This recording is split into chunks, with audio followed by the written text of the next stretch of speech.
Boa noite a todos. Sejam todos muito bem-vindos a essa casa que hoje está extremamente feliz, grata, repleta de energias positivas. São tantas energias que estão sendo trabalhadas nesse laboratório, que é o Lar de Maria, que é uma extensão da nossa casa.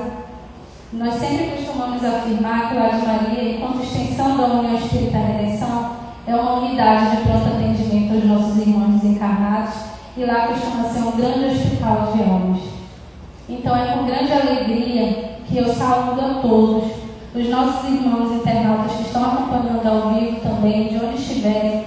Sinto-se envolvidos com essa energia que está sendo transmitida nesse grande laboratório que é o Lar de Maria. Para darmos início, eu farei a nossa prece inicial e eu convido a todos agora a entrar em conexão com a espiritualidade maior, que preparou tudo com tanto amor, com tanto carinho. Aqui no Lar de Maria nós temos nesse momento uma grande transmissão de luz, onde tantos irmãos estão sendo atendidos e conduzidos para que possam ser envolvidos por essa luz, tanto encarnados quanto desencarnados. Então eu peço que elevem os seus pensamentos, agradecendo ao Mestre, o médico dos médicos, o nosso guia e modelo da humanidade, que é Jesus, pedindo a Ele: amado Mestre, derrama sobre cada um que estão aqui o Teu amor, o Teu fluido refazedor, o Teu fluido de paz e de luz. Envolve cada um, pois o Senhor sabe, Mestre, o que cada um de nós necessitamos, sem ao menos sequer nós falarmos uma frase. Conhecendo os nossos corações, os nossos ideais, os nossos pensamentos, te pedimos o amparo espiritual dos nossos benfeitores espirituais e pedimos, amado Mestre Jesus, a sua permissão para iniciar mais uma atividade dessa noite. Que assim seja. Então, tendo como tema da palestra, que será conduzida pela Valéria, onde não são os sãos que gozam de saúde, que precisam de médico, mas sim os doentes, eu trouxe através do Fonte Viva, pelo Espírito Emmanuel, psicografia de Francisco Cândido Xavier, na mensagem 86, a seguinte indagação: estás doente? Todas as criaturas humanas adoecem, todavia, são raros aqueles que cogitam de cura real. Se te encontras enfermo, não acredites que a ação medicamentosa através da boca ou dos poros te possa restaurar integralmente. Um comprimido ajuda, a injeção melhora. Entretanto, nunca te esqueças de que os verdadeiros males precedem do vosso coração. A mente é fonte criadora. A vida pouco a pouco plasma em torno de teus passos aquilo que tanto desejas. De que vale a medicação exterior se prossegues triste, acabrunhado ou insubmisso? De outras vezes, pedes o socorro dos médicos humanos ou dos benfeitores espirituais. Mas ao surgirem as primeiras melhoras, tu abandonas o tratamento, abandonas o remédio, um conselho salutar, e voltas aos mesmos abusos que te conduziram à enfermidade. Como regenerar a saúde se perde longas horas na posição da cólera ou do desânimo? A indignação rara, quando justa e construtiva no interesse geral, é sempre o bem, quando sabemos orientar ao serviço de orientação. Contudo, a indignação diária, a propósito de tudo e de nós mesmos, é sempre um hábito pernicioso de consequências imprevisíveis. O desalento, por sua vez, é clima anestesiante que entorpece e nos destrói. O que falar da maledicência ou da inutilidade com as quais depende tempo valioso ao longo de conversações infrutíferas, como fofocas, e extingues assim as tuas forças? Que gênio milagroso te doará o equilíbrio orgânico se tu não sabes calar nem desculpar, se não te ajudas nem te compreendes, se não te humilhas? Para que os desígnios superiores vão te procurar a harmonia e conduzi-la aos homens. Por mais que se apressem os socorristas na terra e do plano espiritual em teu favor, tu devoras as próprias energias enquanto vítima imprevidente do suicídio indireto. Se estás doente, meu amigo, acima de qualquer medicação, aprende a orar e a entender, a auxiliar e a preparar o teu coração para a grande mudança. Desapega-te dos bens transitórios que te foram emprestados pelo poder divino, de acordo com a lei do uso, e lembra-te sempre que serás agora ou depois reconduzido à vida maior, onde assim encontrarás a tua própria consciência. Foge, meu irmão, à tua brutalidade, enriquece os teus fatores de simpatia pessoal pela prática do amor fraterno. Busca a intimidade com a sabedoria pelo estudo e pela meditação. Não manches teu caminho, serve sempre. Trabalhas na extensão do bem. Portanto, guarda a lealdade do interior superior que te ilumina o coração e permanecerás convicto de que se cultivas a oração e a fé viva em todos os teus passos, aqui ou além, o Senhor te levantará. Tendo essa mensagem da noite, dando sequência, que é muito válido, eu convido agora o Cláudio a acolher todos que estão aqui presentes. Obrigado, Gabi. Boa noite a todos. Não poderíamos deixar nesse momento, com muita alegria, uma palavra oficial da nossa instituição, quando sob esse teto, como falou muito bem a Gabriela, representa um PS, um posto de socorro, perto do hospital que se estrutura no Espírita Redenção, mas que esse local, há muito tempo, muitos de vocês talvez nem estavam por aqui, há muito tempo foi projetado justamente na intenção do atendimento dessa região da cidade que versava através dos espíritos que nos traziam notícias de uma necessidade muito grande de uma bateria energética espiritual.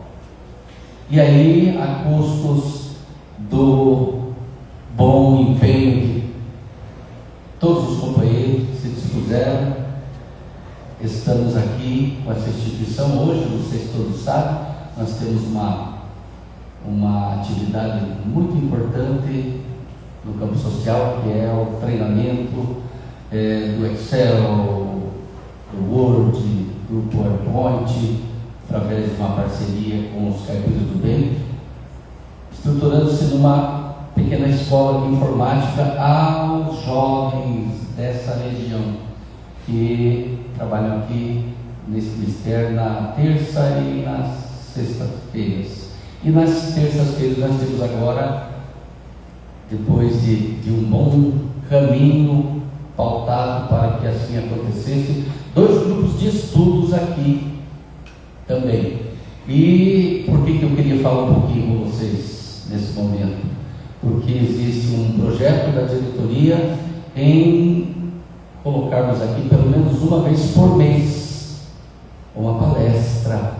E desde já eu estou convidando a todos vocês, assim que isso for formatado para que a gente possa se organizar como tal, vamos chamar os companheiros que se disporão com certeza ou na terça ou na sexta-feira, para que nós comecemos a tonificar essa bateria energética que já está acontecendo aqui como um ponto de socorro, para que pelo menos, quando a gente falou outro dia, pelo menos o anímico nós já estamos doando para que sejam atendidos inúmeras criaturas necessitadas, inúmeros irmãos nossos em necessidade que aportam por aqui.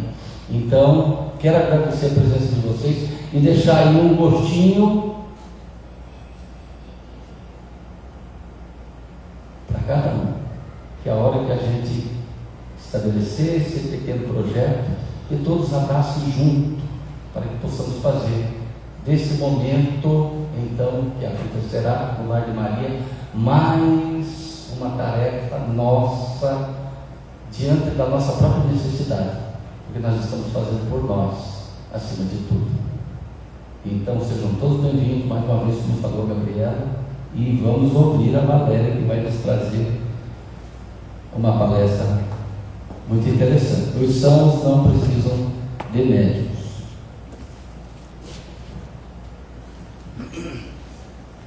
Boa noite a todos. Mais uma vez, sintam-se todos acolhidos aqui nessa casa, nesse encontro de amigos, encontro de espíritos encarnados e desencarnados.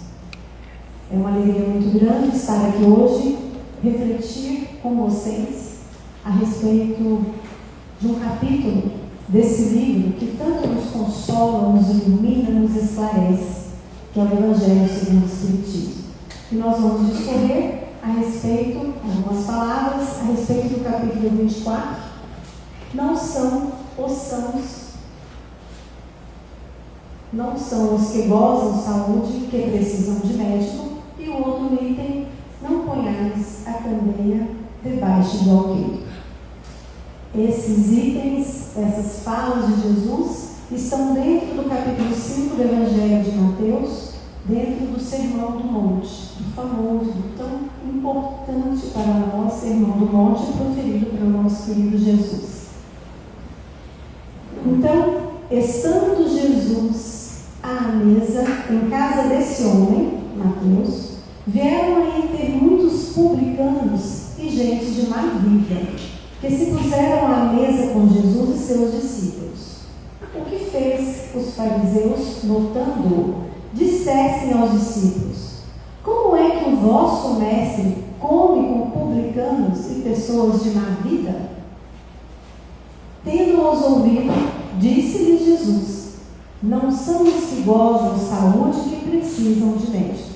Então está em Mateus, capítulo 9 também, versículos de 10 a 12. Então, Mateus, lá em cima que se referiu aqui o texto, é um cobrador de impostos. E os cobradores de impostos, naquela época, eram pessoas que exerciam a sua função com uma determinação muito exaustiva, às vezes até indelicados para com o povo. E os publicanos eram também esses arrecadadores de impostos, né? Arrecadadores de impostos. E nós temos aqui citado também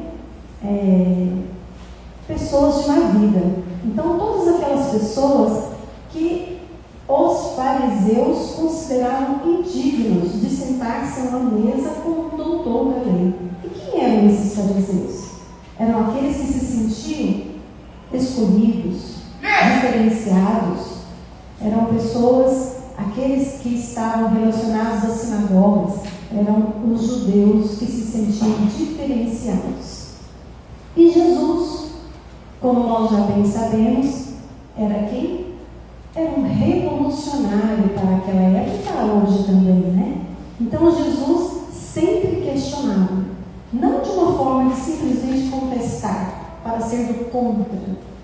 Não. Contestar para mudar, para esclarecer, para ensinar, para trazer conhecimento, para trazer luz. E aí ele levanta essa frase: não são os que gozam saúde que precisam de médico.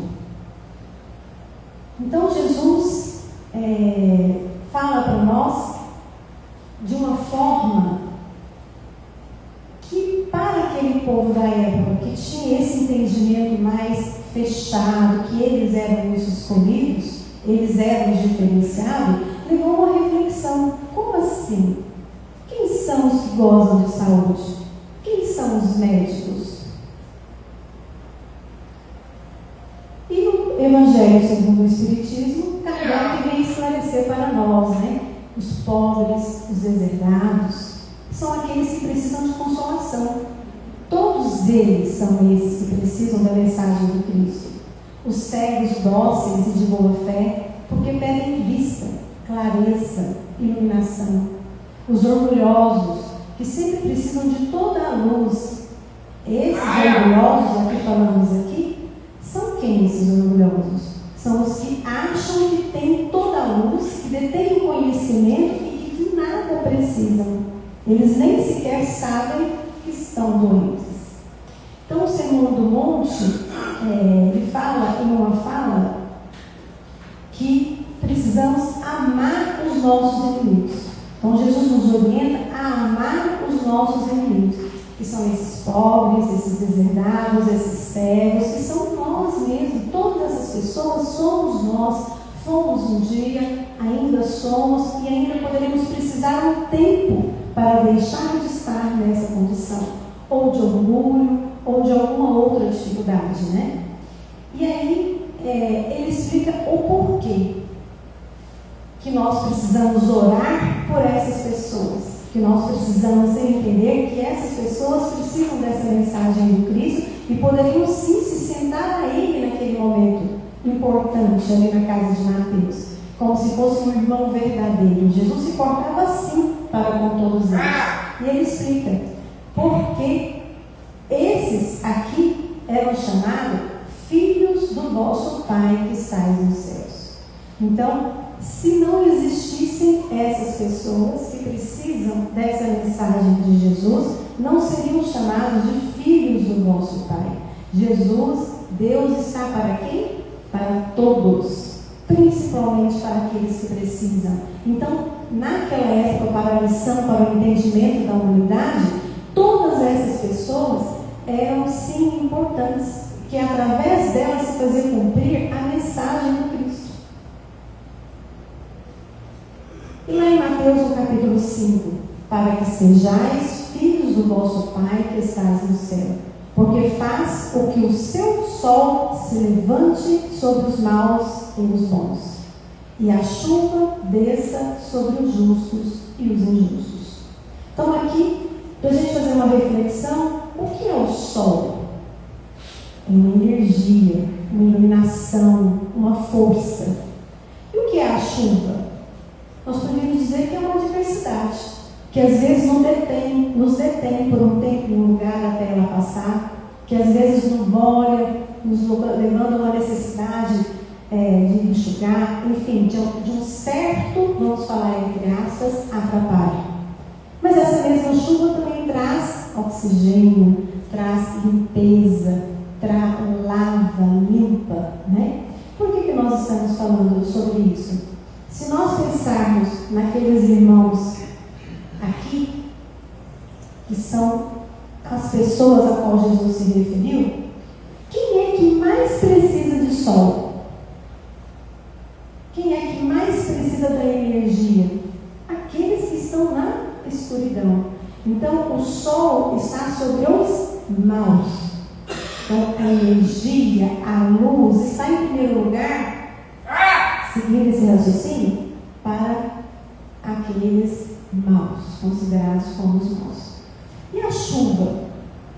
A chuva, que é essa intempérie, ela vem primeiro para quem? Para os justos. E por que a chuva vem primeiro para os justos, chegando nessa linha de raciocínio aqui? Porque se a chuva cair pesadamente sobre o injusto, ele vai cair, ele vai desistir, ele vai desanimar. Então, aqui nessa sequência, nós temos o sol primeiro para os maus, mas também os bons. A chuva primeiro nos justos, porque são capazes de aguentar uma tempestade, já estão nesse momento da sua caminhada, e aí eles são o quê? Vivência, exemplo. Aqueles que dão conta de ter essa chuva, de entender que ela limpa e de suportar a adversidade dela, se torna exemplo para aqueles irmãos que ainda precisam ver ali, ele conseguiu, eu também vou conseguir, eu também vou conseguir, né? Eu vou suportar também, eu vou adiante ali, né? E aí, Kardec fala nesse item sobre mediunidade. Então, lá nesse item, não são os que gozam saúde, que precisam de médico, que Kardec fala para nós sobre mediunidade. Nesse mesmo capítulo, capítulo, nesse mesmo item. E a mediunidade? O que é a mediunidade? É um dom, ela é inerente, ela está para todos nós. Uns estão talvez desenvolvendo nessa encarnação mais do que os outros. Isso depende do quê? Da nossa capacidade, do que fizemos dessa mediunidade em outra vida. Depende de vários fatores para que ela hoje esteja mais assídua, mais presente, mais forte ou não em nós. Mas todos temos esse dom e em algum momento da nossa encarnação estaremos desenvolvendo e trabalhando nessa cena de Jesus, nessa oportunidade. Mas e a mediunidade? Ela pode aparecer naqueles irmãos orgulhosos, naqueles irmãos difíceis, nos indignos? Mediunidade não é um dom de Deus que deveria estar simplesmente nas mãos dos bons? Não é um privilégio a mediunidade. Ela é uma necessidade do ser humano e Deus permitiu que estivesse em diversas condições, pessoas, para que fosse acessível a todos. A mediunidade não está relacionada à cor, à tez, à raça, ao dinheiro, tem dinheiro ou não tem dinheiro, ao estudo. A mediunidade não está relacionada a sexo, a opção sexual, a nada disso. Ela está relacionada ao ser humano e é uma bênção de Deus que pode ajudar ou não. A pessoa que tem esse dom pode se ajudar e pode se atrapalhar. Pode ajudar ao próximo e pode não ajudar ao próximo. Então, essa é a mediunidade que Jesus fala aqui. Mas então, por que relaciona a mediunidade que não são os que gozam de saúde que precisam do médico? Por que nesse item Kardec fala tanto da mediunidade? Porque se eu estou doente, se eu estou com orgulho exacerbado, se eu estou com muito egoísmo, será que é melhor eu pegar o remédio de um outro lugar, ter que ir atrás buscar? Ou será melhor eu receber esse remédio forte, remédio purificado, direto da espiritualidade? Então, a mediunidade é uma oportunidade de receber toda a orientação por si mesmo, diretamente da espiritualidade. Como que eu vou duvidar de algo que eu tive intuição e saiu da minha boca pela mediunidade? Como que eu posso duvidar de uma orientação que eu tive e que eu psicografei? Tem como eu duvidar? De mim próprio? Daquilo que eu estou recebendo de orientação? Então, a mediunidade é, em primeiro lugar, um auxílio para aqueles que são médiuns, para si mesmo, e depois para os outros também, quando já consegue fazer esse upgrade, né? Já consegue fazer como a árvore, que não faz sombra só para si.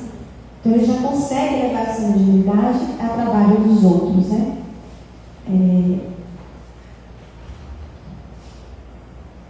Aqui tem uma parte para lembrar que a mediunidade já esteve, ela faz-se presente desde que existe espírito, desde que existe o ser humano aqui na Terra. Então, Moisés já era médium, Abraão já era médium.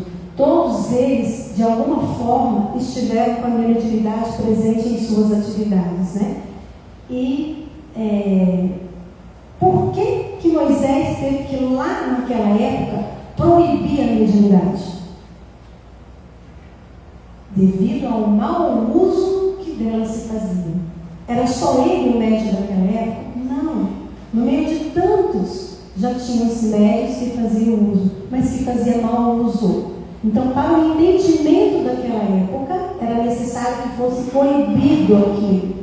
Então, ele realmente tentou proibir. Não porque não acreditasse, não porque não fosse importante, mas pela necessidade do ser humano naquela época, ele precisou proibir, né? Moisés tinha lá um grupo de anciãos que se reuniam e que faziam todo o trabalho mediúnico. Então, desde aquela época. Agora, naquela época, os transcritos da Bíblia, toda a escrita da Bíblia, existia essa palavra mediunidade? existia essa palavra médium? Não existia. Então, as interpretações de Kardec esclarecem para nós tudo isso de uma forma muito legal. E à medida que foi desenvolvendo a capacidade do ser humano, essa mediunidade começou a despontar de uma forma a se fazer luz, como um fósforo. Primeiramente, que acende, ilumina para mim, e aos pouquinhos vai estendendo essa luz e fazendo o bem para os outros também. A mediunidade não implica necessariamente relações habituais com os espíritos superiores. É apenas uma aptidão para servir de instrumento mais ou menos dúctil aos espíritos em geral. O bom médium, pois, não é aquele que comunica facilmente, mas aquele que é simpático aos bons espíritos e somente deles tem a assistência. Então, aqueles que têm desenvolvido essa mediunidade precisam estar sempre conectados com quem? Com o bem, com fazer a caridade, com o próximo, com a casa espírita. Para quê? Para que ele tenha o auxílio como imã. Ele tem que atrair quem? Bons espíritos.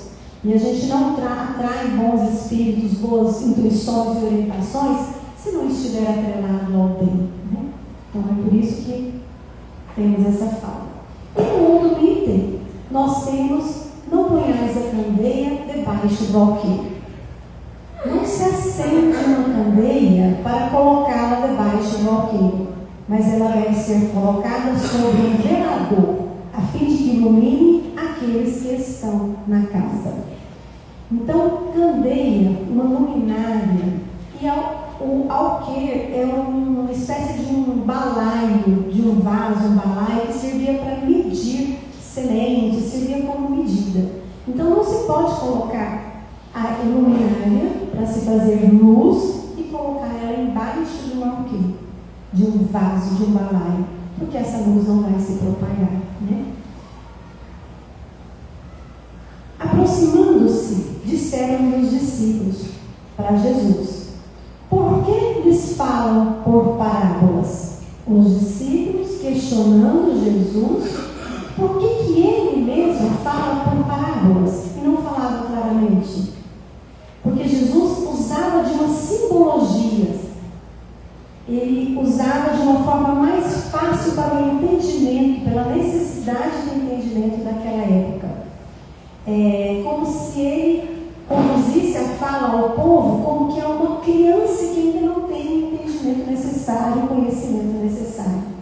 E aí, respondendo-lhes, lhe disse: é porque a vós outros foi dado conhecer os mistérios do reino dos céus, mas a ele isso não lhes foi dado. Isto é, aos discípulos foi dado. Por que aos discípulos foi dado saber desses mistérios, entre aspas, aqui nessa palavra?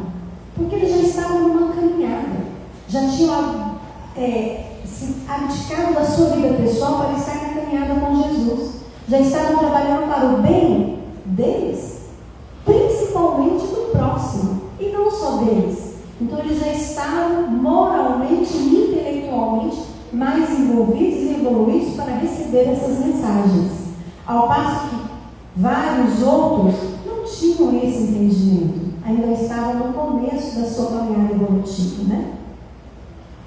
E Jesus contava uma história, para quê? Em forma de parábolas, para que esse entendimento fosse facilmente absorvido e em várias épocas da evolução do espírito. Vamos fazer aqui uma analogia com uma cebola.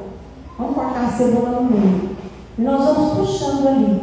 Vão saindo várias camadas. Então, em forma de parábolas, em diversos tempos, camadas da nossa evolução, a gente vai cada vez ter um entendimento melhor, a gente vai evoluindo, abrindo a nossa mente e o nosso coração para a mensagem do Cristo, né? E o que é importante para esse conhecimento? Então, lá no capítulo 19, no item 7, os Espíritos nos falam de uma forma brilhante, encantadora, esclarecedora sobre a fé. A fé. Então, a fé, que não é cega, a fé raciocinada é a fé à luz da razão. Essa fé é tão importante, porque se não tivermos um pouquinho de fé, nós podemos facilmente ser enganados. É como na internet hoje, quem não tiver uma base, um conceito, uma educação moral, uma família que realmente represente algo na nossa vida, nós somos facilmente levados por tudo nessa internet. Por tudo. Então, a fé é a base para que possamos ter o entendimento dessas palavras e possamos cada dia mais ampliar o nosso conhecimento baseado no quê? Numa rocha. É a fé que nos liga dessa forma à espiritualidade, nos tornando assim mais sólidos no que vamos aprender, no que vamos conhecer, no que vamos compreender.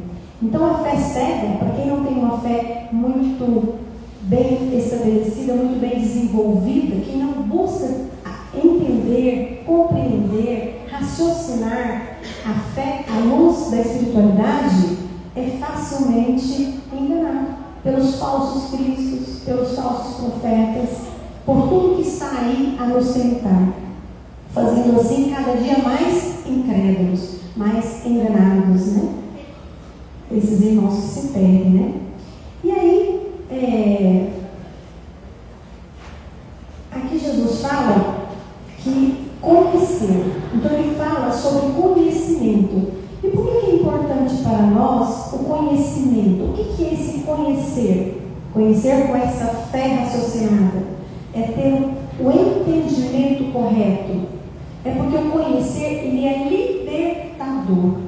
O conhecimento, ele é libertador. Ele é como se fosse uma candeia. O que uma candeia, uma luminária faz no quarto escuro? Ilumina, clareia. E é assim o conhecimento na nossa vida com a fé vai nos iluminar, vai clarear o nosso pensamento e o nosso caminho, para que não sejamos levados por esses falsos cristos, por essas pessoas que às vezes ainda são mais atrapalhados, né? Então Jesus fala para nós de conhecimento, de verdades, de uma forma, naquela época falava para os discípulos de uma forma muito real sobre esses mistérios. E para o povo, para aqueles que ainda não tinham essa condição, falava de uma forma mais abstrata. E ali no item 3 também, porque aquele que já tem, mais lhe será dado, e ele ficará em abundância. Então, quem já tem a fé e o conhecimento, vai ter mais. E cada vez, por quê? Porque liberta, não fica preso ao orgulho, ao egoísmo, a coisas supérfluas. Então comece a entender que o mais importante é a nossa passagem, a nossa evolução, e ele começa a se dedicar mais a isso. Então vai cada vez se libertando das amarras desse mundo atual. Se temos esse conhecimento, essa fé, esse entendimento, nós vamos ter mais e mais conhecimento, porque nós vamos buscar isso. A gente entende que é necessário buscar. Então esse conhecimento será dado em mais abundância a nós, né? Se, pois, em sua previdência e sabedoria, a providência só gradualmente revela as verdades, é claro que a desvenda à proporção que a humanidade vai se mostrando amadurecida para as receber. As mantém de reserva e não sob o alquito. Então, de acordo com a hora do nosso entendimento, vai sendo liberado esses conhecimentos. Lá em Moisés, a mediunidade e várias outras, a regra era muito olho por olho, dente por dente. Já foi evoluindo. Os profetas já vieram, João Batista, que preparou o caminho para Jesus, Jesus que veio e nos prometeu o Consolador, Kardec que veio e está aqui nos ajudando no conhecimento para algo que ainda virá, abrindo a nossa mente para a vida pós a morte, para essa vida conjunta, para essa vida universal com os Espíritos, né? Então tudo é um crescimento, é uma evolução, e tudo precisa de quê? De um planejamento. O nosso planeta Terra foi planejado. Eu gosto muito da explicação do Cláudio, quando ele cita a evolução, a criação do planeta Terra. As reuniões que a espiritualidade teve para definir a criação do planeta, antes, claro, de nós humanos estarmos aqui. Claro, não existia, né? Não teria como. E aí ele fala que bilhões de anos se passaram entre as duas primeiras reuniões para a criação do planeta Terra, para a definição de que Jesus seria o nosso governador, seria o nosso guia da humanidade. Então, tudo foi planejado. E aqui estamos nós. Tudo vem acontecendo com uma evolução. E assim é o conhecimento. Não é que nós não teremos, não tivemos esse conhecimento. Ele simplesmente estava guardado, reservado para o nosso momento. Muitas coisas, se naquela época fosse revelada, poderiam nos ofender, nos magoar. Porque a gente não entendeu. Não iríamos entender. Como hoje, a gente está sendo preparado diariamente para algo que ainda virá. E se nós tivéssemos o esclarecimento para daqui 50 anos, a gente não iria acreditar, iria duvidar da nossa fé, iria duvidar de tantas coisas. Então é necessário entender e respeitar que existe um planejamento, uma sequência, e que isso depende de quê? De Deus? É Deus que exige isso? Não, é a nossa condição. É a condição do nosso entendimento que exige isso, né?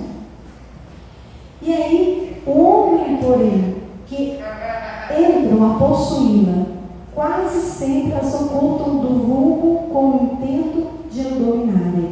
São esses o que verdadeiramente colocam a luz debaixo do alqueire. Isto é, quem detém o conhecimento só para si, a árvore que faz sombra só para si, a luz que ilumina só a si, é egoísmo. Não pode ser aceito. Então, naquela época, por isso que Jesus nasceu no meio daquele povo judeu, porque eles já tinham um certo conhecimento, mas a condição do orgulho deles não permitia que eles abraçassem todos como irmãos, mas eles tinham que se sentir diferenciados, eles tinham que se sentir eleitos. Aí Jesus nasceu lá, para levar o mesmo lado. Não é que falam lá, quem precisa de médico, quem é? Então Jesus nasceu lá por esse motivo, Jesus veio nessa nação por esse motivo, porque eles detinham conhecimento para si, eles dominavam isso e não estavam ali abraçando os irmãos de uma forma mais cristã, vamos dizer assim, né? E não é isso que Deus quer. Vamos olhar para esse luminário. Quem não conhece, quem é de uma outra época conhece, mas talvez ela tenha um cordão, ela tenha ali dentro um óleo, um querosene, um álcool, alguma coisa inflamável. Mas para que se faça luz, esse cordão tem que o quê? Queimar. Tem que queimar. A árvore, para ser frondosa e dar sombra para os outros, tem que o quê? Esticar. Dar folhas, cair folha, renovar folha. Então, não o sol para nos aquecer, ele tem que desprender energia, luz, mais energia, luz da lua. Então, isso quer dizer o quê? Para que nós, como sejamos candeia e luz, nós temos que fazer algo por nós, principalmente pelo próximo. Temos que abraçar os nossos irmãos aqui encarnados no dia a dia e até os desencarnados como verdadeiros irmãos de caminhada. Caminhar junto com eles. Esse é o grande papel. Isso é brilhar a nossa luz onde Jesus fala. Para brilhar a nossa luz, nós temos que nos dedicar e abrir mão de muitos atavismos que estão dentro de nós, para que o nosso cordão queime e a gente faça luz. Não tem outra forma de fazer luz se não for gastando energia que vem da usina hidrelétrica, por exemplo. Não tem como fazer luz se não queimar o cordão. Então é preciso ter empenho, é preciso ter a nossa parte para ser essa luz. Os homens, porém, que entram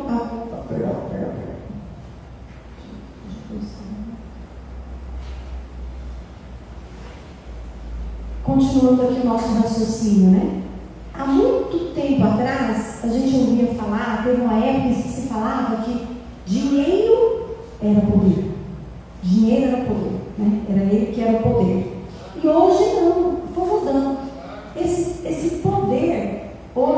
passou a se chamar conhecimento.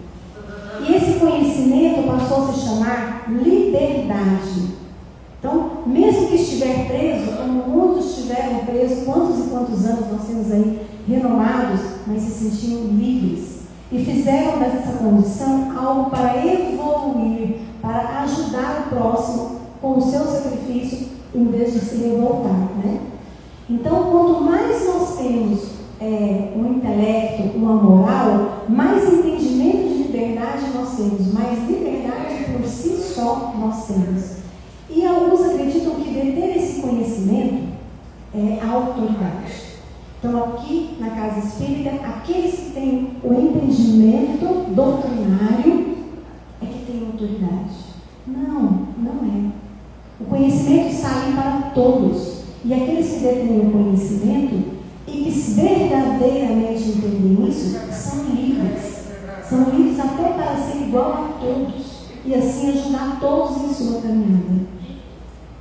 Em Mateus, no capítulo 5, no versículo 16, diz Jesus diz: brilhe a vossa luz sobre os homens. E não é sobre si, para si. Era sobre os homens, é a fala de Jesus. Se, pois, os Espíritos ainda não dizem tudo ostensivamente, não é porque haja na doutrina mistérios em que só alguns privilegiados possam penetrar, nem porque eles coloquem a lâmpada debaixo do alqueire. É porque cada coisa tem que vir a um momento oportuno. Eles dão a cada ideia tempo para amadurecer e propagar-se, antes que apresentem outra e os acontecimentos de preparar a aceitação dessa outra, para não nos violentar. Isso é necessário, o tempo do entendimento, e Deus respeita isso em nós, né? A criança primeiro senta, depois ela engatinha, depois ela anda, depois ela corre, depois ela pula. E assim somos nós na nossa caminhada evolutiva, né? E não há mistérios, isso é uma fala de Jesus. Não há mistérios que não serão revelados. Então, tudo nós teremos do universo. Hoje, nós já sabemos que existem bilhões de galáxias. Bilhões, é como o Cláudio fala. Nesses bilhões de galáxias, quantos sóis existem? Em cada sol, quantos planetas de provas e expiações existem? Então, quantos irmãos estão ainda na caminhada como nós estamos? São muitos, são muitos. E não tem como ter mistério. Nós simplesmente ainda não temos a capacidade de entender tudo. Mas chegaremos lá, né? Essas palavras podem também aplicar-se aos adeptos e aos disseminadores do Espiritismo. São os entendidos. Os incrédulos sistemáticos, os zombadores, os adversários interessados, são para eles o que eram os gentios para os apóstolos. Adianta a gente ir levar a nossa mensagem com entendimento espírita tão esclarecedora, tão consoladora da vida futura, da vida após a morte, para aqueles que não acreditam, que ainda estão assim, que não querem enxergar, não querem ouvir? Não é todo mundo que está preparado para ouvir, para ver. Então não adianta. Nós não precisamos ir arrebanhar uma multidão para a nossa casa espírita. Porque aqueles que já têm ouvidos para ouvir, aqueles que têm condição de entendimento, vão chegar. Estão chegando, estamos aqui e vão chegar. Né? Que, pois, a exemplo destes, procurem primeiramente fazer prosélitos entre os de boa nova, de boa vontade, entre os que desejam luz, nas quais um germe fecundo se encontra e cujo número é grande, sem perderem tempo com os que não querem ver, nem ouvir. E tanto mais existem por orgulho, quanto maior for a importância que se pareça ligar com a conversão. Então, tem uma pessoa muito querida, que é muito querida para mim, e que esteve um dia: nossa, eu preciso de um tratamento espiritual, eu preciso. E eu falei: nós temos na nossa casa espírita um tratamento espiritual, então eu vou. E quando ela chegou à nossa casa, passou pelo atendimento fraterno, foi muito bem acolhida. Ela foi olhando, e ó, sabe por quê? Ela ainda não consegue lidar com a sociabilidade do espiritismo, ela não consegue chegar na sua convivência, na sua comunidade. O orgulho não permite que ela chegue lá e fale: eu fiz o tratamento na casa espírita. Como? ela de uma outra religião ali na casa espírita. E aí, infelizmente, ela não fez o tratamento. Eu procurei fazer por ela, né? Procurei ter esse atendimento, sempre mentalizando ela. E até hoje ela fala: eu preciso de uma cirurgia espiritual. Eu preciso. Mas até hoje ela não deu conta de abrir mão. E aí, eu vou violentar a mente dela? Não vou. Ficou claro que é, mas eu não preciso disso. A gente vai fazer luz. De que forma? Fazendo bem, estando próximo, oferecendo sempre que oportuno e que ela permita alguma mensagem que vai edificando dentro dela essa abertura, né? Essa condição. Então, é como as sementes. Ela não pode germinar na pedra. Ela não pode germinar, ou talvez ela comece a germinar no solo árido. Ela precisa de preparo, ela precisa de sol, ela precisa de água. Então isso é uma evolução, é um preparo, é uma preparação. E nós somos iguais. Precisamos de uma condição para crescer, para evoluir. E tudo aquilo que não está preparado, que não está sedimentado dentro de nós, ou dentro até mesmo da nossa casa, da nossa vida de forma geral, pode ser abortado ou abandonado. Tudo que vai no nosso empenho, que é feito com maturidade, ele com certeza vai germinar e vai desenvolver. Saiam pela região e depois 2 a 2 pregar o evangelho, expulsar os demônios, limpar os leprosos, curar os enfermos. Emmanuel fala que a fé é o leme. Então a fé é o nosso leme. Dependendo da nossa fé, o nosso conhecimento pode nos ajudar ou nos atrapalhar. Pode ajudar ou atrapalhar. Então o nosso barco, o nosso guia é a fé, é Jesus, né? E precisamos utilizar muito bem, com a consciência, eu diria até que uma consciência social. E nós temos um exemplo citado no Evangelho segundo o Espiritismo, que é a mulher da Cananeia. É uma gentílica, isto é, não era daquele povo que se considerava eleito. E ela estava lá, no meio, pedindo para falar com Jesus a todo momento. De certa forma, importunando. Eu quero falar com o mestre, eu quero falar com Jesus. E os apóstolos falaram para Jesus: deixe que a gente despeça ela. A gente dispense ela. Jesus falou: eu irei. E na fala de Jesus com ela, ele disse: mulher, eu não vim senão para as ovelhas desgarradas da casa de Israel, que eram os judeus. Não convém dar aos cachorrinhos comidas que caem das mesas dos senhores. E ela captou a mensagem e disse: mas Senhor, falou para Jesus, até os cachorrinhos comem as migalhas dos senhores. Aí Jesus: é grande a tua fé. Ela estava ali para buscar com Jesus uma cura para seu filho. E Jesus disse: grande é a sua fé. Vá, que a sua filha está curada. Então, olha só. Nós falamos aqui e temos que estar preparados. Mas a luz está para todos. Essa saúde que Jesus fala que todos precisam é para todos. Esse médico é para todos. Até mesmo para aqueles que estão despreparados. Depende da condição dele e da fé dele. Então a fé realmente é muito importante para nós.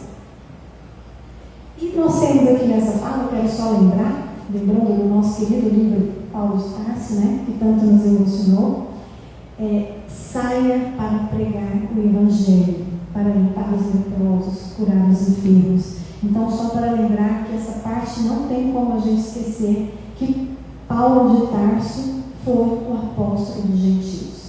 Ele quis não ir lidar como Jesus com os judeus. Ele que era dessa tribo, quis ir aos gentios, quis levar o evangelho a todos. Então a fé dele fez ele ter esse entendimento. Muito lindo, né? Quem tiver a oportunidade de ler Paulo de Tarso. E também Jesus disse: quando entrardes numa casa, abençoai aquela casa. Se a casa não for digna, a bênção voltará para vós. E se não forem bem aceitos em uma cidade, batei os pós dos chinelos, e dela saem sem olhar para trás. Isto é, aqueles que ainda não acreditam no Espiritismo, aqueles que ainda não acreditam em Jesus, aqueles que não acreditam ainda na vida após a morte, nós não vamos bravejar.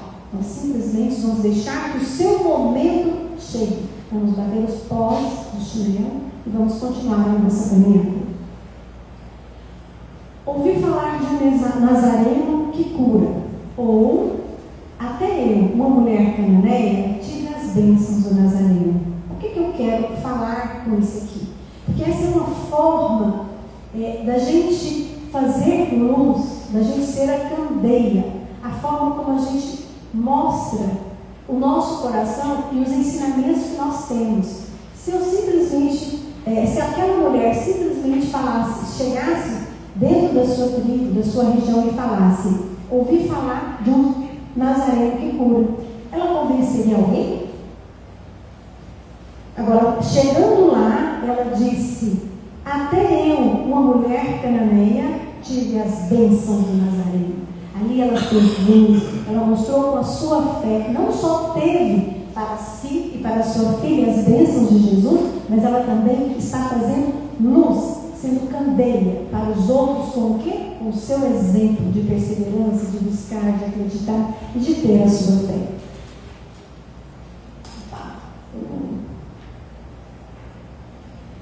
E aí, Jesus vem em socorro dos doentes.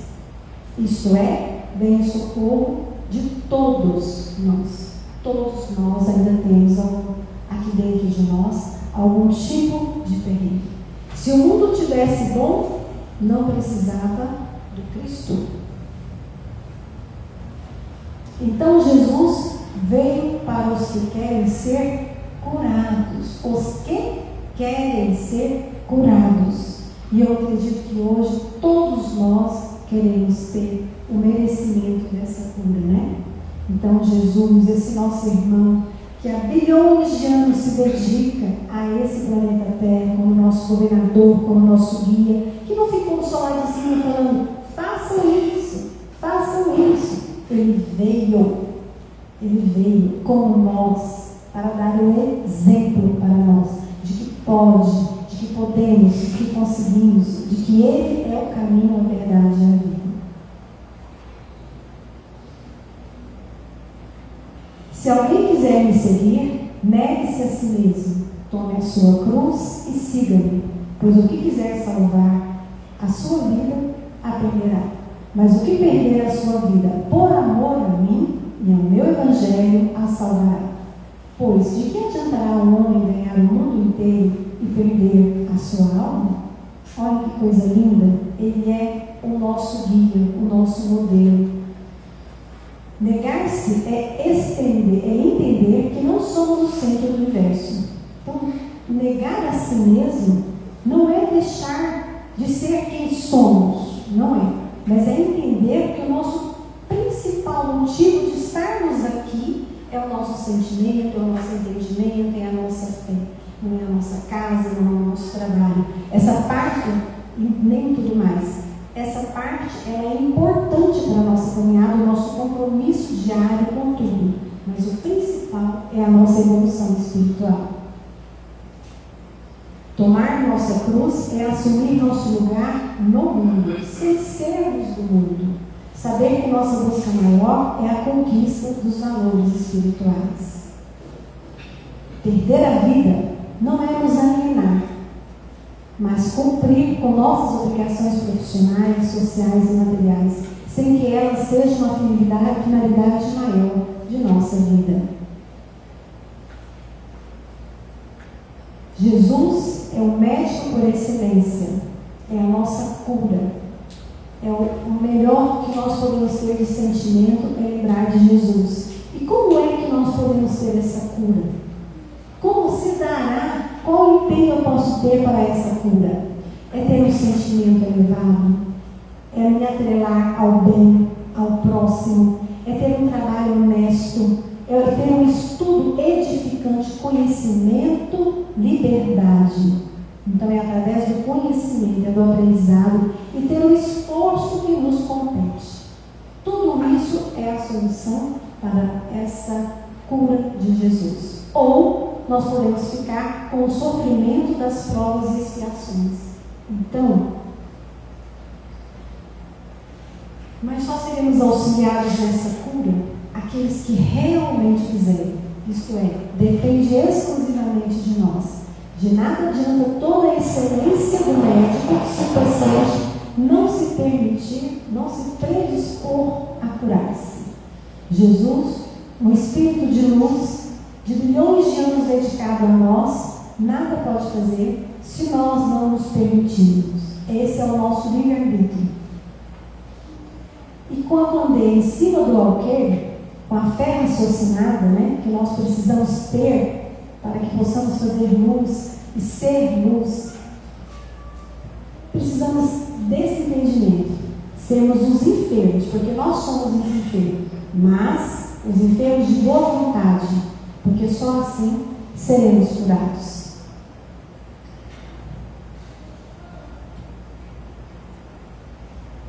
Essa cura a qual se refere Jesus para essas doenças que a gente às vezes não consegue dar nome, está atrelada ao nosso dia a dia, em como nos procedemos.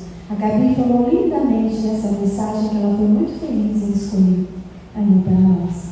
Então, que possamos hoje, com esse conhecimento, sermos mais livres em nossas escolhas, em nossas opções, em nossa dedicação.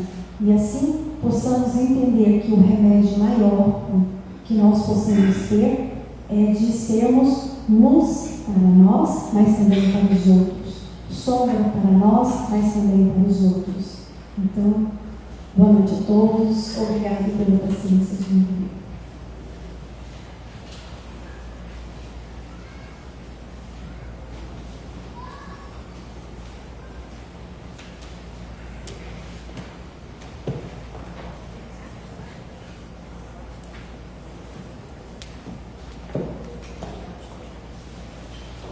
Agora, meus irmãos, antes de fazermos a prece, gostaria de comunicar que, assim como na União Espírita, teremos o passe na sala de passe 1 e na sala de passe 2 o tratamento, a continuidade do tratamento espiritual, que assim também estava ocorrendo na União Espírita Redenção. Sérgio, antes do coral cantar e eu fazer a prece, você dedica para mim, por favor? Então, peço que todo mundo se coloque na posição e receber, através da intuição, essa prece que é tão linda, nessa noite tão especial, onde tantas energias são depositadas no lar de Maria, que é a prece de Cáritas, que diz assim: Deus nosso Pai, que sois todo poder e bondade, dai força àquele que passa pela provação, dai luz àquele que procura a verdade. Ponde no coração do homem a compaixão e a caridade. Deus, dai ao viajor a estrela guia, ao aflito a consolação, ao doente o repouso. Pai, dai ao ocupado ao arrependimento, ao espírito a verdade, à criança o guia, ao órfão o Pai. Senhor, que vossa bondade se estenda sobre tudo o que criaste. Piedade, Senhor, para aqueles que não nos conhecem, esperança para aqueles que sofrem. Que a vossa bondade permita aos Espíritos Consoladores derramarem por toda parte a paz, a esperança e a fé, onde vai refletir a vossa imagem. Que assim seja.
Amém.